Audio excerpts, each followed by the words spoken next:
Sean Kinney, I think you were... Thanks, Graham. And I'd like to thank Sue for her presentation.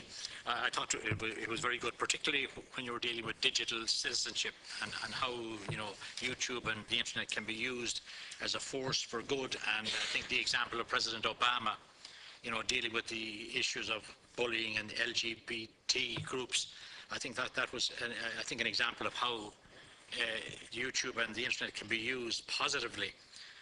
And I also want to ask some questions about the flagging system that you have, where somebody has found that something being put up was offensive, but in some ways that flagging is taking place kind of after the event has happened.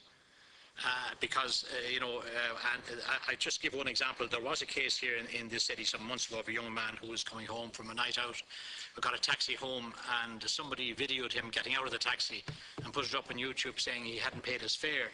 And apparently it went all over, I think it went viral for some time, and I think he had to go to court, or according to the newspaper reports, he had to go to court to get the thing taken down. And I think that's an example, you know, the question I want to ask is there somebody in real time monitoring what's going up on the, up on YouTube, you know, if something is inappropriate or offensive or libelous, you know, is there somebody there, you know, in real time looking at it to see if it meets a criteria or not? And the other question I want to ask was, I think it's already been asked by somebody else, about the traceability. And okay, I accept the fact that people have freedom of expression, and that includes the right to remain anonymous. But if somebody uses anonymity as a sort of a disguise to put up something which is, you know, offensive or attacking somebody personally, you know, has the person who is the victim of that, is it possible for them using YouTube to trace the source of that particular YouTube video that was put up?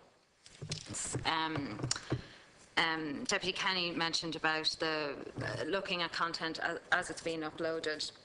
And as you rightly said, the vast majority of the content going up is good, wholesome, fun, educational content that's been used for enormous good, not least the Safe Cross Code down in schools in Cork. Limerick, sorry, Limerick. Down in Limerick. The first thing to say is just to go back to the scale of content. So we're talking 72 hours every minute. So you can imagine the difficulties that poses in terms of having somebody looking at content that's going up, given that every minute the 72 hours going up.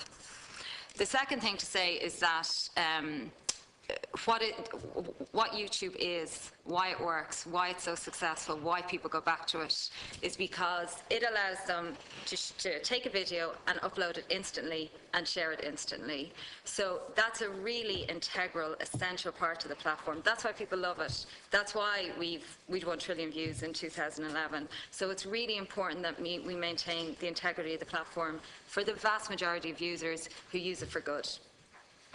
The third point is that it's not a question of pre-screening the content or doing nothing.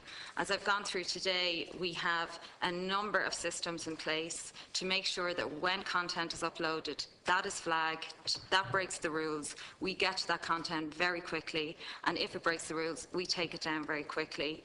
And we're constantly improving those systems. We're constantly looking at them to see where we can make improvements. For example, we recently introduced this deputised programme, where we have trusted flaggers and organisations, i.e. people who we know have a history of flagging content that was abusive, that broke the rules. They've logged complaints with us, and it's turned out that they were legitimate complaints. We now look at the flags that they make very quickly, or the flags that they log very quickly, because we know that they're a reliable source and that there's organisations who have done likewise.